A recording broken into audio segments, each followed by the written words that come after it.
Hello, subscribers. Welcome to another video interview. This time we have Szass Tam with us. So, Szass Tam, welcome. Hey Daryl, how are you doing? I'm doing great. How are you? Oh, I'm doing good. Good. Thanks for agreeing to do this. I really appreciate it.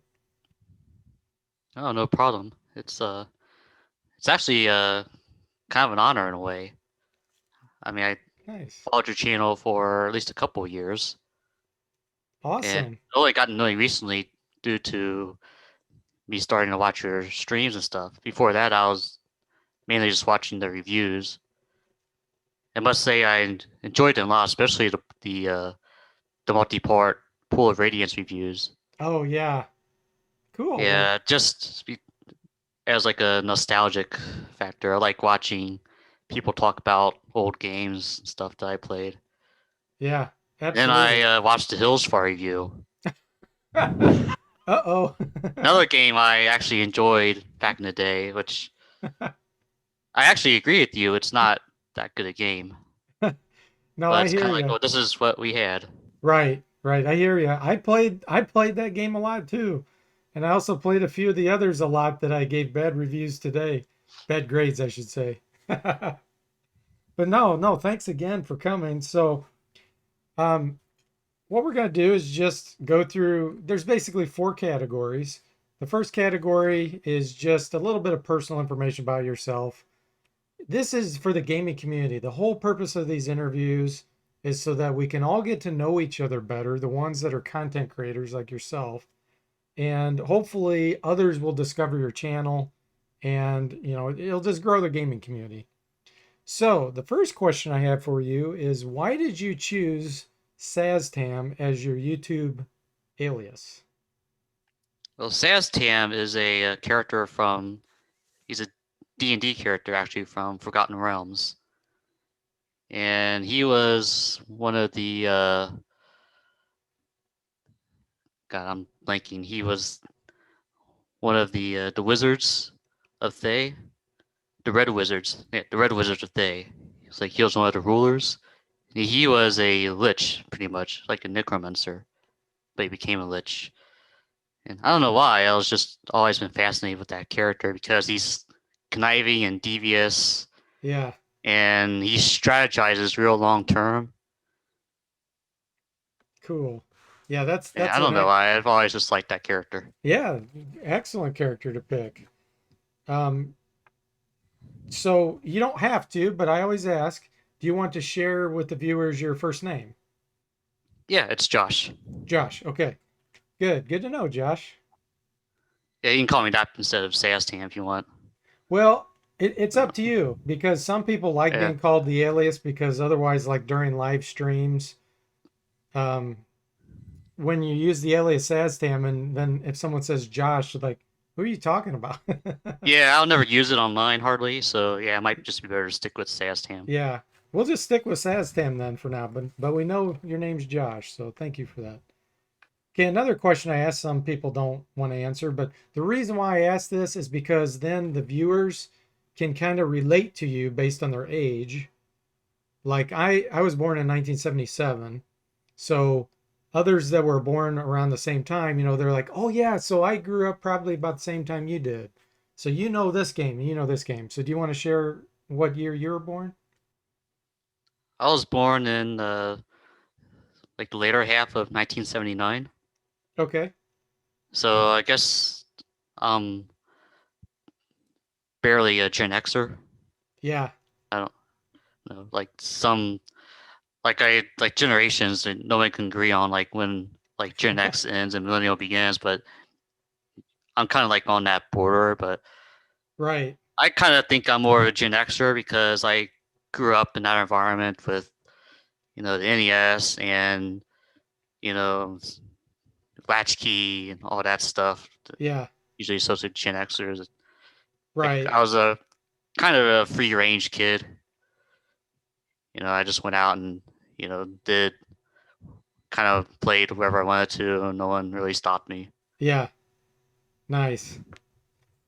Yeah, it is weird when they try to group people in categories and just, just throw people in a big category based on a range of ages. It's kind of bizarre to me, but yeah, it's 79. You're just 2 years younger than me, basically. So we probably had almost the same experiences with games, is my guess. Now, platforms may be different, but Maybe. okay. So where do you live? I live in Southwest Ohio, Oh, okay, outside Cincinnati. cool. Have you always lived there? Yeah, Nice. pretty much. What's your primary profession? I'm a systems admin for Cool. an engineering company. Nice. I take care of I mostly do Microsoft Active Directory work Okay, great. So, and stuff that nature. You know, taking care of deployments of operating systems and applications. cool. So, have you not been impacted that much then, or do you normally work remotely anyway? I used to go into the office before the pandemic started, but since then I've been pretty much working from home, except for a few times when I had to go in Gotcha. Oh, to take care of stuff. sure, sure. Okay. And this is the last question, and kind of in the personal area. Do you have any other kinds of jobs you did in the past that weren't related to system IT stuff?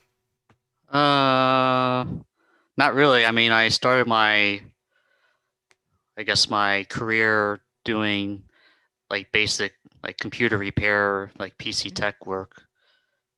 Cool. Then I kind of moved into network administration. And then for a while, I was doing some info security and forensics and stuff of that nature, Nice. like computer forensics. Uh-huh. Excellent. And then I kind of had this idea I wanted to buy a bar and be a bartender. So I went to bartending school for a while, Wow. tried to get a place, but that fell through. So I'd actually get it. So I went back to IT. Wow. Yeah, that's quite the shift. Yeah. Probably a good thing it didn't happen. If I still was doing that when this pandemic hit, I probably would have been screwed. Oh, that's for sure. So I guess that's a silver lining. Yeah, yeah. Good point. All right. So now we'll move on to the next category, talking about you and your channel, basically. So, do you know when you opened your YouTube channel and started posting your first videos? I think only back in May I started live streaming. And really the reason I decided to do that is because I wanted to start playing retro games again, Uh-huh. but I wanted to have recording of the gameplay doing it because I just like to record stuff. Uh-huh. I kind of always have. And I figured, well, if I'm going to record it, may as well stream it since the software they do the same thing. Sure. And video streaming is what people do nowadays. And I thought maybe, well, someone might be interested in watching this. Sure. I Me was. play Yeah. whatever. Yeah, you introduced me to Starflight. That's one of them you're playing, right? Yeah, yeah, the classic 1986 space adventure game. Yeah. Yeah, that's one of my all-time favorite games. Yeah, it looks cool. Yeah. And Sword of Aragon, the other one I'm playing, is another one of my favorites. Yeah. Yeah, you've been playing that one for quite a while now. Are you on the same Is this the same scenario, or did you beat that and now you're on another one? Yeah, it's the same scenario, same game. There's only one scenario, which is the downside to it. Gotcha. But it's just one I like to play every now and then. Sure. Yeah. So, do you have any plans with your YouTube channel? Like, do you just plan on doing live streams and of old games? Do you have any future plans? I mean, for now, it's just for I'm just going to be doing live streams. I don't know if I have the capability or talent to make any other content. Oh, I I'm mean, sure then you you're talking do. about having actual do production. And I just don't know I have the wherewithal or like the time to really do all that because I know like some of these like serious YouTubers, they'll it's amazing like how many hours that they'll spend Yeah. on a single video. Right. I mean, they make it look easy, but especially people like I don't know, like the 8-bit guy. Yeah. One time, he was talking about like how many hours he spent on one video, and it's crazy. But Right. then again, that's his full time job. Right. So Right. people like him can do that. Absolutely. If you But for could, me to do that, if that's what it takes to put out a quality video, then there's just no time. right. And I don't know what content I put out anyway. Well, there's a lot of Besides, old games like the ones you've been streaming that nobody knows about or not many people know about. But yeah, yeah, I'll play them. yeah, yeah. That's awesome. If you could do it full time, would you do it full time? I don't know, maybe. I mean, it seems like a pretty good gig, but then again, then you're kind of at the whims of Google and YouTube or whatever Yeah. platform you're on, Twitch. I think you heard what Twitch is doing now with the copyright strikes. Yes. They're really cracking down. I guess they want. I guess some developers want you to buy a license to stream your game, like a special license, which doesn't really make much sense to me.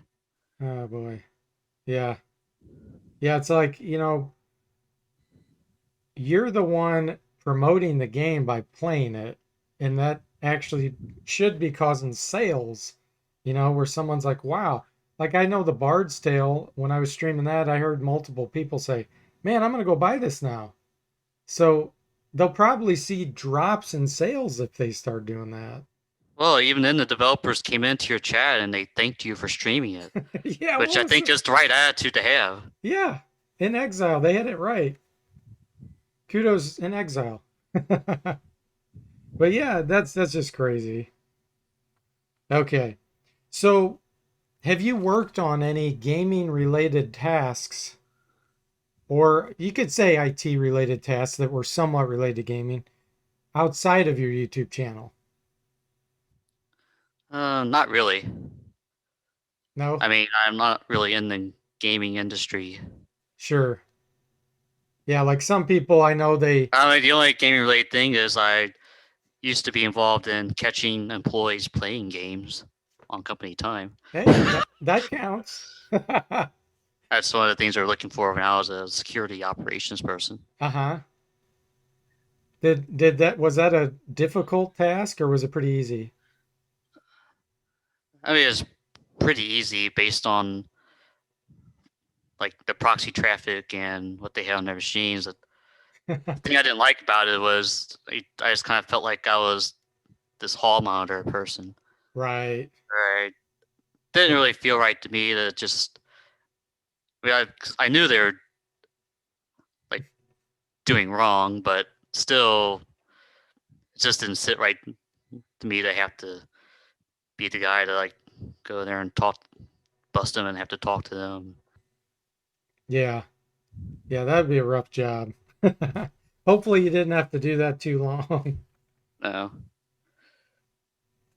Okay, let's see. So, like you mentioned earlier, sort of Aragon. I need to pronounce it right. It's not Aragorn, it's Aragon. What draws you to that game in particular? I don't know. I think a lot of it is nostalgia because it's one of the first. Like, I don't know if you know they call it a strategy game, but I guess it's a strategy game, like a Hmm. war game type game that I've played. For some reason, when I was a kid, I would always like come back to it because for the longest time I was just terrible at it. Like I wasn't like building my armies right, and I couldn't like win any battles or take any cities. Hmm. But eventually, I just got better and better at it. So I think maybe every 10 years or so, I come back to that game and just play it again. Uh-huh. You're live streaming some older games. How often? Like once a week on average, or Usually do once or twice a week, okay, like Saturdays and Sundays. We don't have that much time on the weekdays to do it, gotcha. but every once in a while I'll try to stream on the weekdays. And one thing about when I stream, I actually like to play on real hardware. So what I'm playing on is like an actual 286 with an EGA card Nice, and MFM hard drive. cool. So it's just I don't have anything against emulation. I just like to mess with the real hardware. Sure. Yeah, that And pretty soon I'm building a 486. I think it'll be like a DX 266. So nice. I can start playing that era of games. So I'll probably start streaming games like Master of Magic, XCOM, maybe Ultima 7. Yeah, awesome. That's which is well, we can get that later, but Yeah, yeah, the Ultima series is awesome. it is. I agree. Yeah, I haven't played them all, but the ones I have played, I've really enjoyed. I know some people were bashing particular ones, like some people didn't like eight because of the jump mechanic, and then others said that didn't bother them. And Yeah, 8 was a real odd one. I mean, I actually played through it. I liked a lot of parts of it, but it just took so much out that 7 had that gotcha. it was a letdown. Yeah, that's always a bummer. And 9, I don't know, people usually don't talk about 9 because that's when they try to go real 3D. Yeah, And I mean, I played it. I didn't play it all the way. I just kind of probably got like halfway and then quit. yeah, Because it seems like you didn't have any freedom in 9. Like gotcha. you'd go to like do one area, then it like sends you to the next area. If I remember correctly, you couldn't go back though. Like I said, I didn't play all of it. There was a way like to like explore the world once you completed like a certain amount, but Yeah. it seemed like when I played it, that wasn't the case. So one of the questions I had was, what's one of your oldest memories you have in regards to games, whether tabletop or video game? I believe the first video game I played was Spy Hunter for Oh, the Atari 8-bit. nice. That was at least the first one I remember.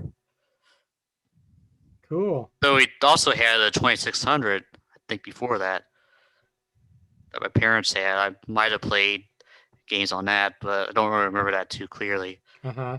But Spy Hunter for the Atari 8-bit is the first game I really remember like playing, and which wasn't.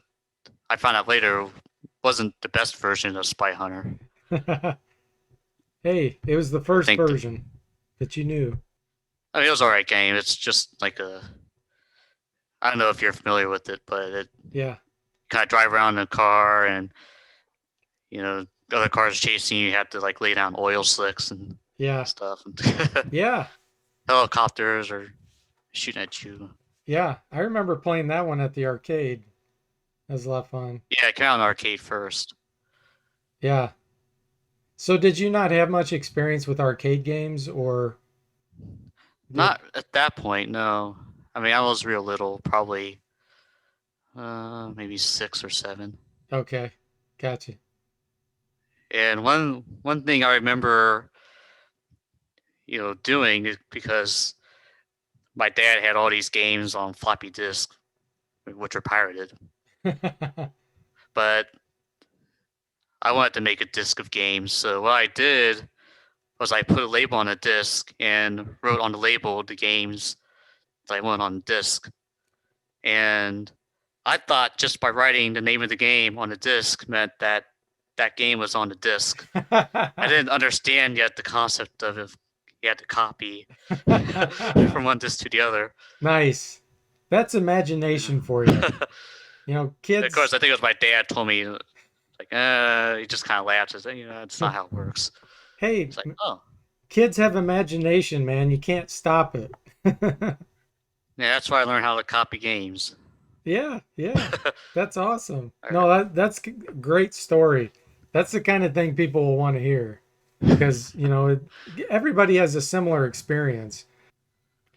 Do you have any funny or interesting gaming related experiences you want to share? So, just anything funny that you can think about, whether it was you personally or a friend or something that happened at school that was gaming related. I don't know if it's funny. Some might find it funny, but back when MMOs were kind of first becoming mainstream, so you had Ultima Online, which came out I think '97 is when that was released, and then it was announced that uh, the company was, I think it was Sony Interactive, were developing like a game called Everquest, which I'm sure you're familiar with. I don't know if you ever played it, Didn't play it. but Everquest was the it turned out to be like the first real MMO that really defined a genre, because Ultima Online was kind of a mess in a lot of ways, which you won't even get into. But so I started following the development of this EverQuest game because they're promising they promised like to fix all the flaws that Ultima Online had as far as the massive, massively multiplayer online experience. And so I was following that. I was in a IRC chat channel of other EverQuest fans. I don't know what IRC is. It's Internet Relay Chat. But so every now and then the developers would come onto the channel and chat with us about the game, including the head developer whose name was Brad McQuaid. So one day he came on, and well, first I probably should mention that at the time I was experimenting with different Trojans and stuff, especially RSC Trojans, because back then this was around the summer of 1998. Okay. So the internet was still really new, Yeah. and people weren't as conscious of like protecting their IP addresses and security and stuff. Yeah. So I was experimenting with these different Trojans where these people would come on with vulnerable chat clients, and I would infect a lot of them. In fact, I had a scanner I got from somewhere because I was a script kiddie. I had a scanner I got that would scan a whole channel, all the users in the channel for anyone that you can connect to. And you surprised at like, the amount of people that would have like open file shares just on the internet Yeah. because they didn't know that they were doing it. Right. Right. So Brad McQuaid comes on to IRC into the EverQuest channel, and someone tells me and asks me to try to connect to him because I guess they couldn't because they were on cable modems and they were blocking that port going outbound. So I tried and I was able to connect. This is the head developer of Right. EverQuest, Right. and I just got into his machine. That's so funny. So I started downloading stuff off of it. Like, yeah, the EverQuest directory with some databases, Oh and my gosh. it was the actual game, but I didn't find any code though, which was what we are looking for. But I got the like the pre-alpha of the game, which very few people had at that point. Well, I got most of it, Uh-huh. and I had a dial-up modem at that time, so the download was taking forever. Oh yeah. And while I was downloading the data, I was sending it to this other guy who was trying to look at the binaries and like running them through soft dice and trying to figure out what they did. So he told, I guess he kind of started mouthing off about it. He told this other guy about it to help out, and who turned out had some kind of direct channel back to the developers. Oh, So he told the developers, oh, and they found out. They shut down the machine while I was still downloading it. oh, And then a friend of mine that was helping me, they kind of contacted him and got him into a bunch of trouble. So they got him to send them like all the chat logs of us plotting. oh, wow. Busted.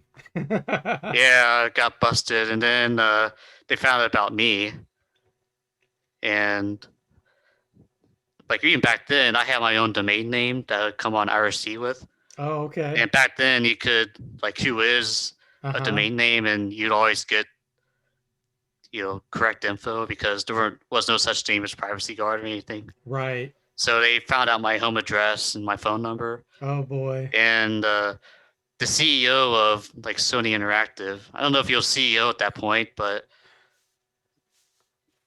his name was John Smedley. He called my house, and I think he talked to my mom, and Oh my then gosh. my mom comes up and asks me what's going on. Then this guy John Smedley starts chatting me on IRC, like saying you're busted and we got you, Oh my whatever. gosh. That had to have been Uh, terrifying to you. yeah, I was like, oh god, I'm in trouble.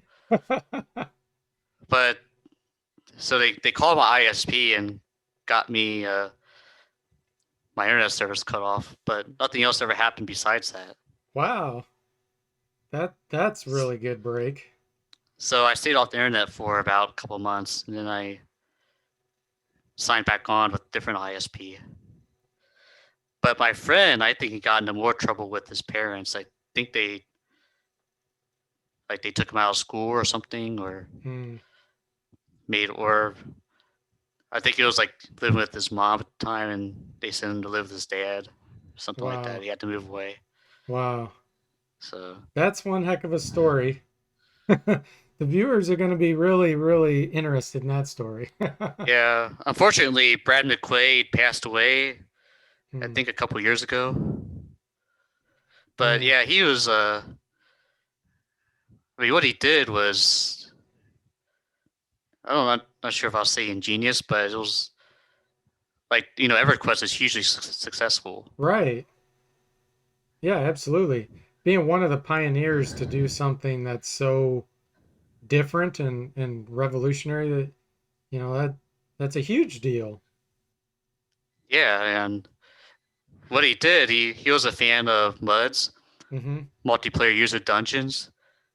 So instead of taking like Ultima Online's approach was to just take the Ultimate world and put it online, Right. which had all kinds of balance issues and like grief issues and stuff. Yeah. But MUDs have kind of already they had already figured out ways to reduce griefing and player Hmm. killing, and Yeah. they just have the users enjoy the game. So Right. he really just took a MUD and made a graphical version of that, Gotcha. with raids and drops and Yeah. everything.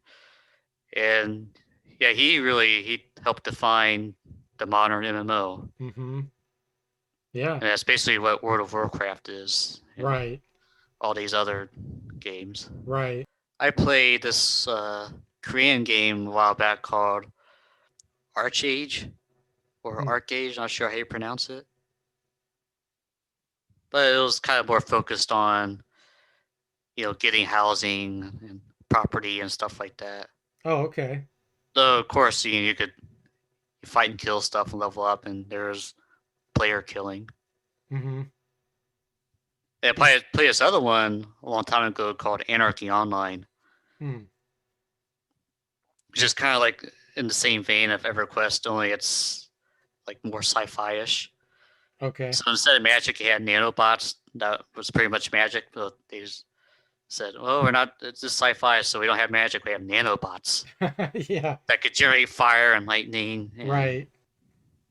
So, over the years, do you have like a timeline that you can think of the different platforms, like gaming platforms you were introduced to and when you played them?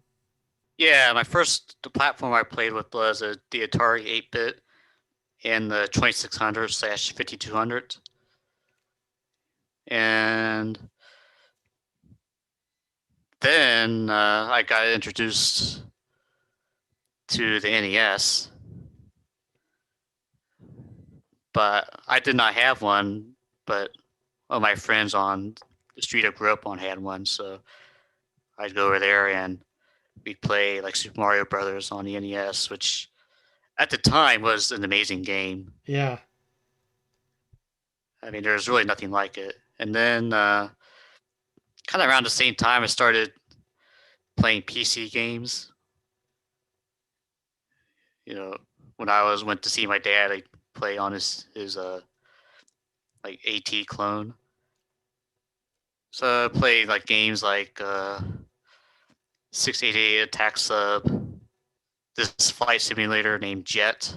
I played a lot Hmm. by Sublogic. I don't know if you've I haven't heard ever that heard one. of that. There's Abrams Battle Tank, which is a you know you figure a tank game. Hmm. Yeah, that was kind of my introduction to the PC, and then that was kind of it for a while. I mean, it was just those two platforms. Uh-huh. Eventually I started playing games like Wasteland, Skate So, or Die. yeah, so you would have, when Wasteland came out, you would have only been about 8 years old. Yeah. Let's see. Yeah, about 8 years old. When it came out, did you typically get games the year they came out, or did you usually wait a few years and then get them later? I think I played Wasteland around 1990 or 1991, Okay. and that was also even before that I was playing games like Sword of Aragon and Hills Far, and actually I think I mentioned on the Discord the other day the first RPG I played was the original Might and Magic. Okay. I had that. Yeah. I didn't really play it that much. I might have been like too young to really Right. understand it. But I Right. do remember like at least trying to play it. Yeah. That's a tough one to start with. I had Pool of Radiance and Hmm. Curse of the Azure Bonds, which I also tried to play. I wasn't really that good at, so I didn't play those as much. Yeah. And did you have a platform after PC? Like, did you get into Super Nintendo, Sega, any of those types of things? Yeah, so I we actually had both the Sega Genesis and Super Nintendo, Hmm. Wow. so I got to experience those. And Nice. yeah, that's I played games on Super Nintendo like Final Fantasy 2, which is 4 now, but Yeah. which was a good game that's more like focused on the story than the first Final Fantasy. So it's more of a JRPG, Right. and I actually like the JRPGs a lot. Like games like Chrono Trigger or Secret of Mana. That's what I mostly would play on the Super Nintendo, especially when I grew older. Uh-huh. Like when I grew older, I stopped playing platformers for the most part and started I transitioned to more to RPGs. Right. Yeah, that makes sense. That's probably a pretty natural progression for a lot of kids. RPGs just take so much more time, and investment and Yeah, and kind of like lose the desire to really just jump around and yeah. have to worry about timing and all that stuff. Yeah. You can only enjoy that so much and then you're like, okay, this game's so much like the other one I just played. Right. The PC has some good platformers too. Like Prince of Persia 2. Oh yeah. I played. was real Yeah. good. Yeah, that has really great animation. Yeah, like the guy is kind of like jumping around. Yeah. It That was is a hard game if I remember correctly. Yeah, I've never played that one, but I've seen videos and yeah, that looks pretty cool. Would you ever consider streaming a game like that? Yeah, yeah. Once I get my 486 set up, I'll stream all those. I Cool. actually still have Prince of Persia 2 because I Nice. found backups of my dad's old hard drive back Hmm. from like 1993 Wow. on tape, and I restored them. So I can just when I build my 486, what I'm going to do, I'm just going to take that restore and put that on a hard drive, and that'll be my DOS PC. So Nice. I have like a lot of games on it. That's awesome. Yeah, the good Like old it's DOS got days yeah, when all you needed to copy a whole game is just X copy the whole folder. yeah. Don't have to worry about a registry or Yeah. that garbage. Yeah. Oh, those were the days. So, do you prefer playing games with others or by yourself? Uh, Mostly by myself, I think. Though of course I enjoy MMOs also. So I guess it kind of depends on the game. Yeah. Like if like the right kind of game, it has real good multiplayer. Yeah, I'll play with other people. I love playing Doom multiplayer, Wow. especially the four-way death matches where it's all just carnage. Yeah. Like go through and just see guys shoot them. Yeah. So you're a big fan of first person shooters? Not really anymore. I mean, I was into them when they like I really liked Wolfenstein 3D and Doom, and I don't know. Just after those two, I just kind of lost my interest. Gotcha. Probably just the same reason I lost my interest in platformers. Right. What about tabletop games? Do you play any tabletop type games? I haven't in a long time. When I was little, like me and my dad would play Risk with some other people. Oh yeah. Yeah, that was a lot of fun. Even I think back then, I think I understood what was going on. But yeah, they all get to play together and play Risk. And then later on, like we had the Risk on the computer, so I played that. Yeah. Do you, if you could play either one, what would you prefer? Tabletop? If you could go back in time, play tabletop or video games? I'd probably prefer tabletop just because of like the more personal interaction that you get from them Yeah. playing with other people. Yeah. Have you tried like any online, like what's it called? Tabletop simulator? Have you tried anything like that? Oh, I've heard of that. I have not bothered to try it though. Mm-hmm. I hear that Steam is like having a sale on them right now, or they had a sale, might be over now, Hmm. Yeah, it of like seems different tabletop games. So I guess I didn't really get the concept of playing tabletop on the PC. right.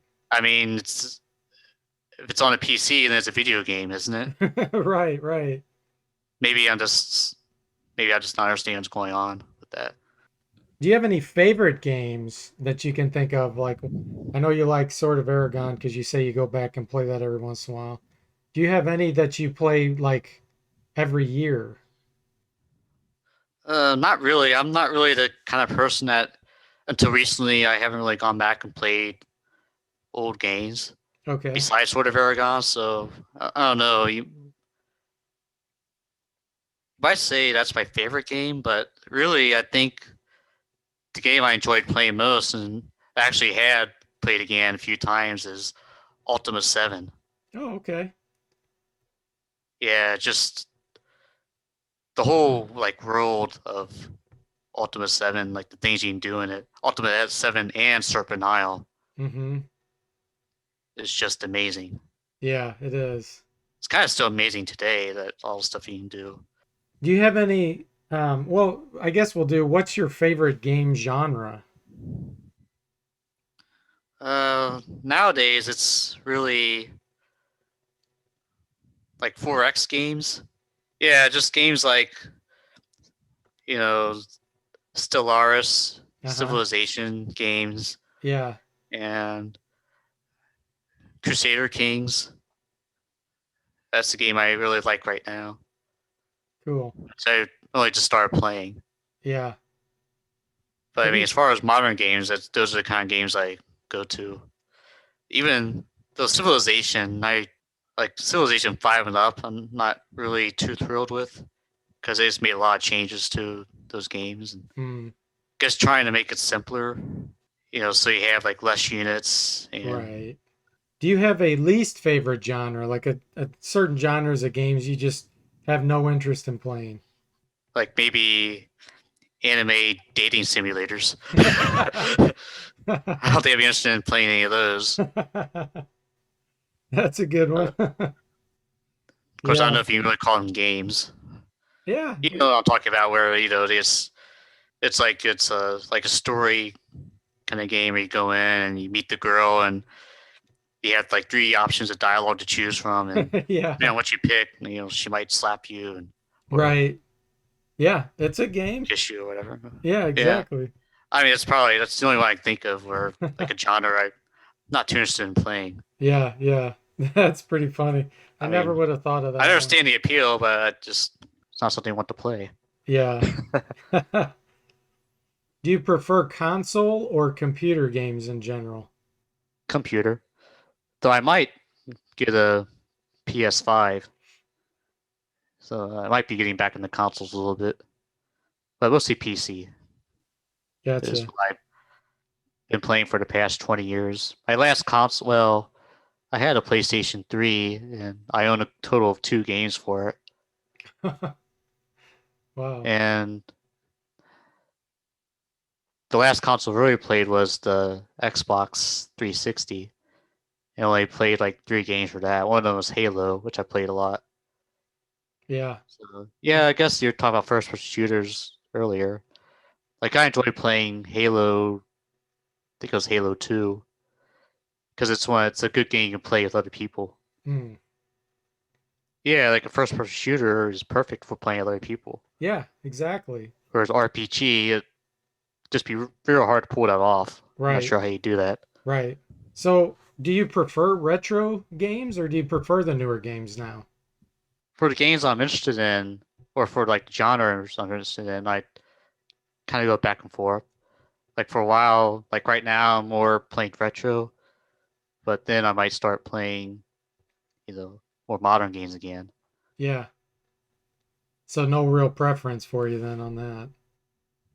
Yeah, it just kind of depends on my mood. Yeah. That's good. And well, my gaming PC right now is out of commission, so once I get that upgraded and fixed up, I'll probably start playing more modern games. Gotcha. So now this is a tough question. So if you struggle with this, I understand. But what do you think it takes to make a good game? It's never having made one before. I I think one of the main things is, at least for the kind of games I'm interested in, is world building. I mean, just have like a good or really meshed out world that you're placing the player in. I think goes a long way to having a good game. I know that's by far the only thing that you need, but Uh-huh. I think just having a really good, believable world like Britannia. I'm not say believable, but at least consistent within that world itself. Do you feel like the games that have a really good world can't go wrong, or do you think that you could still have a bad game even if the world is great? Like, is it possible to have bad controls, for example, or bad menus or Oh something yeah, that it'll just totally ruin the game for you?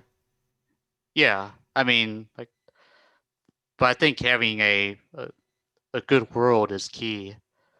Like, I think Ultimate 8 had a good world for what it was. it was like a fraction of the world it was supposed to be, but it was a good world. The problem people really have with it is like the platforming and Yeah. the lack of a party system. On a scale of 1 to 10, 1 being not much, 10 being a lot, how much do you think nostalgia improves the experience when you play a game? I mean, for me, nostalgia it definitely improves it, but only so far. Okay. I would think maybe if I have a good nostalgia with the game, I would tolerate it a lot more, like a 5 or 6. Okay. No, I'm kind of the same way. Because I've gone back and played some older games too, and I had nostalgia for them, but it's like, man, this game is not fun now. Yeah, that kind of experience too. I a while back went back and played this like old game called Shogun, Oh yeah, yeah, and like I had played it as a kid, uh, like quite a lot. I went back and played it now, and I was like, "This is incomprehensible. What the hell is going on here?"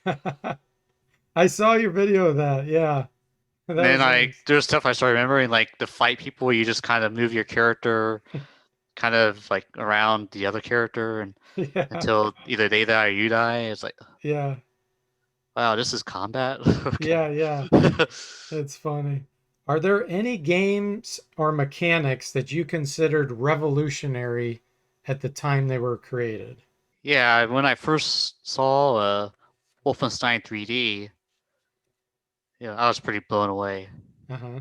Just just by how fast it was, and also the sound because it was also the first time I heard Sound Blaster Uh-huh. in action. Yeah. So yeah, the first person, like the 3D first person mechanic, was pretty amazing. You know, honestly, like the 3D stuff, especially the early 3D, didn't really blow me away that much. Like in the late 90s when everything started becoming 3D, Right. I don't know, it just didn't look that great to me Right. compared to like sprites at the time. Yeah. You'd have these big blocky polygons that looked like mannequins compared to a game that had beautiful artwork. You're like, Yeah. Yeah, and like even back in the Super NES days, this game called Star Fox came out. yeah. And like all the magazine reviews saying, "Oh, this game looks amazing. This is amazing." And looking at the screenshots and like this is just a bunch of polygons. Yeah. This isn't any good. Yeah. I mean, it was technically, of course, an achievement Right. to render those polygons, but I didn't appreciate it Right. back then. I was like, thought, oh, okay, this is kind of primitive. Right. Kind of thought it almost looked like Atari 2600 like shapes, Yeah. only there are more of them. Right. So is that the only thing you can think of that when you saw it, you're blown away? Well, I was definitely blown away by Super Mario Brothers, Hmm. or just being introduced to the platformer in general. Yeah. Because of course I never played a platformer on the Atari like that. Right. Besides, well, I guess you can count Bruce Lee as one, but of course that was real primitive Yeah. compared to Super Mario Brothers. Right. And then I guess I don't know, it's really like a genre that blew me away, but the original Legend of Zelda I thought was a real awesome game. Yeah. I think it was my first like top-down RPG that I played. Right. Before that, I actually played Zelda 2, which was a platformer. Yeah. Wow. So you played the second one before the first, huh? Yeah, Wow. yeah. We just had for some reason we had the second one when we got an NES, and then later on I got the first one, which of course was a much better game. Hmm. Wow, that's interesting. No, then you go to the Sega Genesis and Super Nintendo. Like a lot of those graphics blew me away, especially Sonic the Hedgehog. Yeah.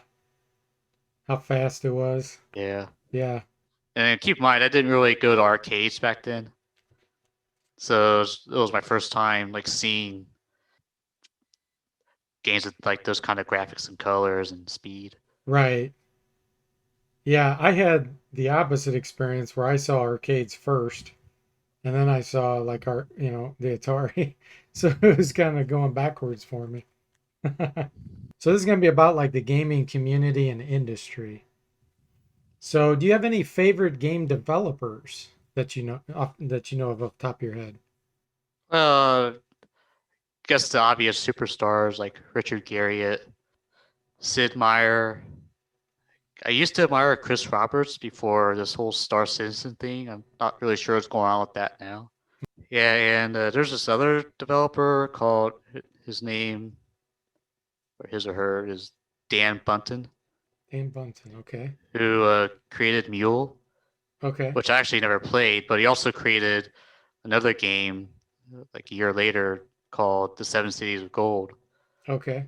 which is a it was an exploration game for the Atari 8-bit where you go around and like you sail from Europe to the Americas, and you get off the ship and talk to natives. You can kill them or trade with them, or you Uh-huh. set up bases and stuff.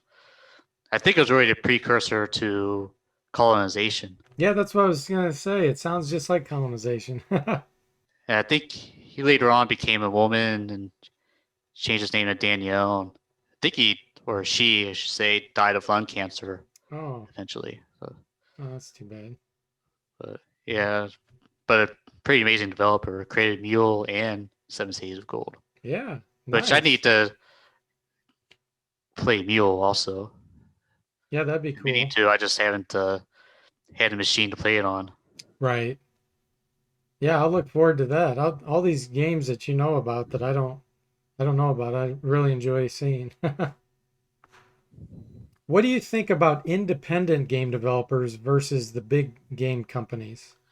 I mean, as far as the big game companies, because now it seems to take millions of dollars to produce, a AAA game or at least one that people will buy. I mean, indie developers, unless you're a rare case when you get a like successful phone game like Flappy Bird or whatever that was that made. I'm not really sure how they do it.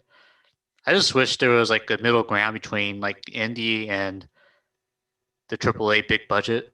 Yeah, I mean, games that are like real like complex, but not as flashy, if you know what I mean. yeah, Though I guess the one game I enjoyed that might be in that category is a game called Dwarf Fortress. okay, And Dwarf Fortress is real complex. It was originally a game like about the building of fortress of dwarves in the mountains, but it's kind of become this almost world simulator. hmm. But that's one I like to play every now and then, Is that and it's a real complex. is that a massive multiplayer online or? No, it's single player, Oh, and the base game is it's all ASCII text. oh, okay, But okay. there are skins you can get for it, but I usually just play it with the ASCII text, Ah, and okay. it just has like an amazing world engine. Because as you're playing it, you're like you have your base in this one tiny part of the map, but while you're playing it, there's all this sort of stuff going on in the world where like whole civilizations rise and fall, Okay. That's and cool. monsters come and go, and I guess it's a game like Minecraft where it's a building game where you have to build your fortress up and Uh-huh. tap mine ore, and you like your dwarves have certain skills, so you assign them to certain tasks like mining and you know making weapons, military Uh-huh. to defend against monsters and stuff. Cool. But it also has an adventure mode where you can just play as a single adventurer in the world that you created. Oh, okay. So you like go around to different towns and buy gear and go to layers and kill monsters or or go to your old fortress that you built and it's now abandoned. Because every fortress you build eventually dies. Wow. That sounds, yeah, it sounds very complex, very cool. So is it Yeah, but an independent developer or yeah, yeah, I think it's just two guys in Seattle okay. that put it together. But now they have a deal with Steam, I think, or yeah, where they're supposed to be releasing like a official Steam release with graphics and all that. But I don't know where that's been or where Gotcha. that's at. So the next question is what changes have you personally witnessed in the video game industry over time? Like the industry itself. Have you noticed any trends with it? Yeah, I mean, there's always like trends are always changing. So I think the first real thing I noticed with the gaming industry in my adult life was when everyone shifted to 3D and never really went back in most cases. Yeah. Which at first is kind of rough, but now I think it's okay. I think the next thing that like a lot of companies are shifting to is mobile. Mm-hmm. Yeah, I'm sure you're familiar with like the famous BlizzCon event from a couple years back where Yeah. they showed what was it like Diablo 3 or something or Yeah. some Diablo. They said, "Oh, we're gonna make it a mobile game." And they showed the mobile game, and everyone was booing. Yeah. Yeah. And they're like, "You guys have phones, don't you?" You're like, yes, but we don't want to be playing Diablo 3 on a phone. Yeah, and like one of the other things that I think is a real turnoff to me is this shift to DLC and microtransactions. Hmm. It's really just finding ways to milk the gamer for more money.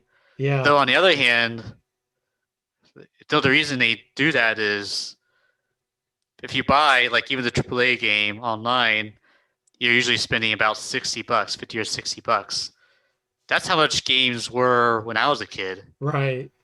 And I think there's this thing called inflation, Yeah. really, where $50 or $60 when I was a kid isn't worth the same as it is Right. now. Right. And but they still like keep to that price point for the base game. So instead of increasing the price, which I think they should do, they just find all these ways to milk the player for like after buying the game, either Yeah. like buying a bunch of DLC or even Yeah. worse, microtransactions Right. Yeah. I inside the game totally agree. itself. Yeah. That's a good observation. I If know you I said like the trends I noticed were negative. I'm not. I think the trying to think of any positive trends. Maybe more like indie or mid indie developers.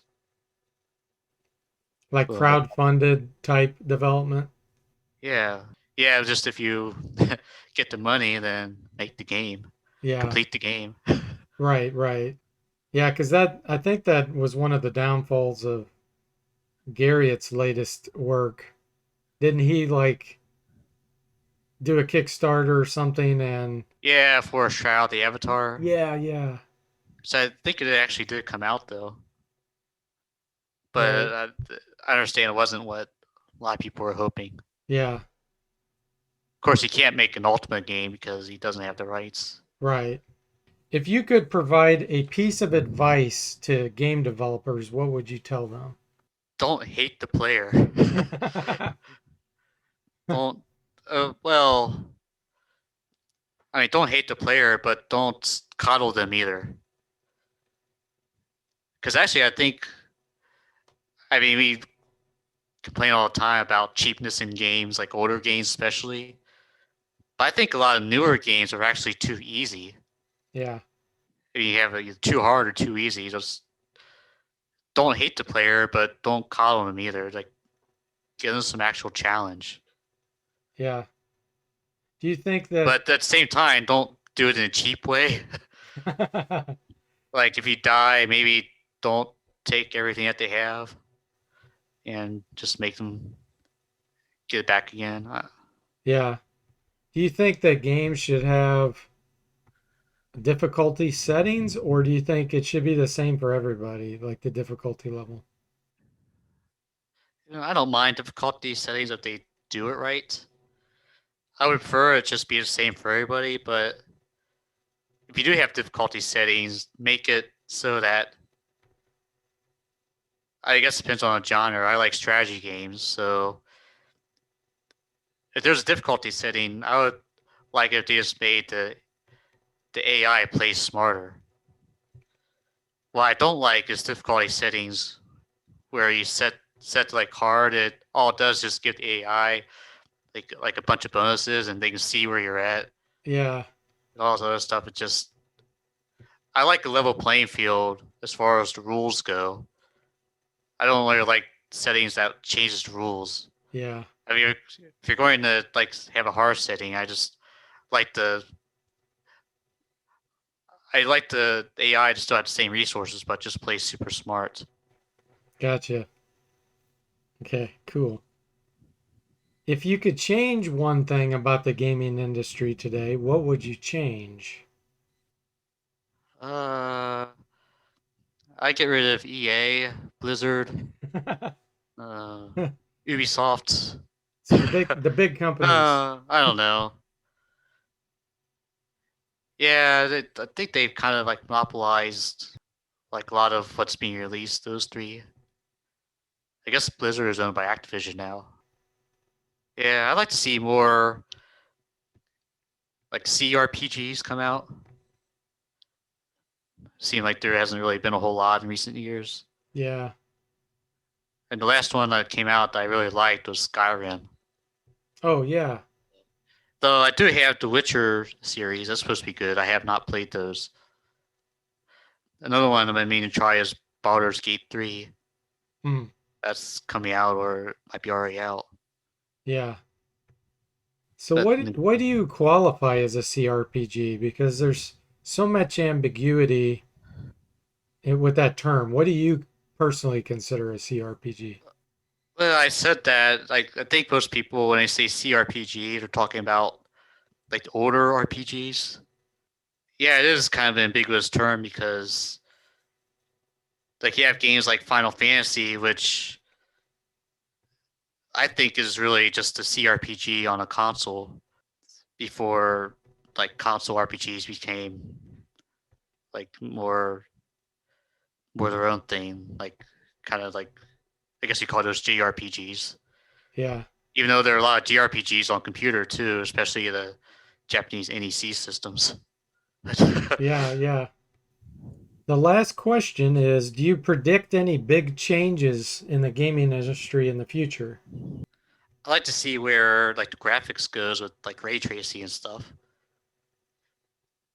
You know, you have beefier GPUs, like you can get actual photorealistic graphics in games. That'd be interesting. I don't know if it'll do much for me as far as gameplay or actually enjoying the game, but I might kind of wonder if I'm actually prefer like a little fakeness in games. Yeah, Like they might start getting too real. It might already right. be at that point. Yeah, But and I don't know, maybe virtual reality. Like I do have a an Oculus. I haven't used it in a while, but when I did, I thought it was pretty cool. Like to have the whole like 360 view of the game world. uh-huh. Just in manipulating objects. I like to see that advanced a lot more. All right. Well, that's all the questions I have, Saztam. But no, thank you seriously for this interview. This was a lot of fun. The viewers, go check out Saztam's channel if you like watching. Well, right now he's streaming older games. He may stream newer games in future, but yeah, go check out his channel on YouTube. I have the link. You can see it down there, and I'll post it also in the comments area on the video. So yeah, thanks so much, Saztam. Really appreciate this. All right. Thank you very much.